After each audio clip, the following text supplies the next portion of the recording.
Rudolf, kā tev šķiet, kas man ir uzklāts uz mašīnas, ka tas vajag ūdenim tik vienkārši atgrūsties un mašīna tik ļoti spīd? Man izstāsta pēc keramikas. Tā ir keramika? Nē. Kas vēl vasks? Nu netak. Kāds vēl vasks? Es nezinu, kaut kāds jaunais PPFs, kas liek tā atgrūsties.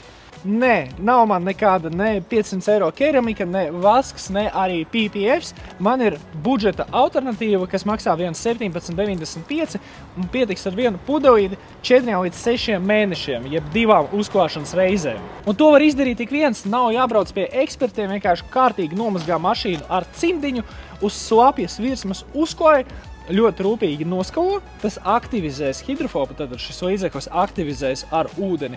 Un viss hidrofobs uz virsbūves būs jau gatavs. Visi apkārt domās, ka tev ir keramika, bet tev tas izmaksāja 17,95. Šis līdzeklis ir plēš spīdums. Mans vasaras līdzekļu favorīts, un tas ideāli iet kopā ar mikrošķiedru mazgāšanas cimdiņu, lai kārtīgi attīrītu virsmu pirms uzklāšanas, noņemtu eļļainos netīrumus, kas nenāk nost bez kontaktmazgāšanas un tāpat laikā nesaskrāpētu virsbūvi. Un tu uzklās spīdumu nevis uz netīrumiem, bet uz attīrītas virsbūves un mikrošķiedru žāvēšanas vielas. Spīdums iedod hidrofobu un pēdējās pilītes, kas būs palikušas uz virsbūves, principā kā šajā gadījumā, uzmet virsū vielu, nožāvē un būs pilnībā sauss. Spīdums arī iedod papildus kontrastu un dziļumu tumšākas krāsas auto, tā kā patīkams bonus smukāk, spīdīgāk mašīna izskatīsies un ieķer produktus, kamēr tie vēl nav izpirkti mūsu mājaslapā Plēš.lv.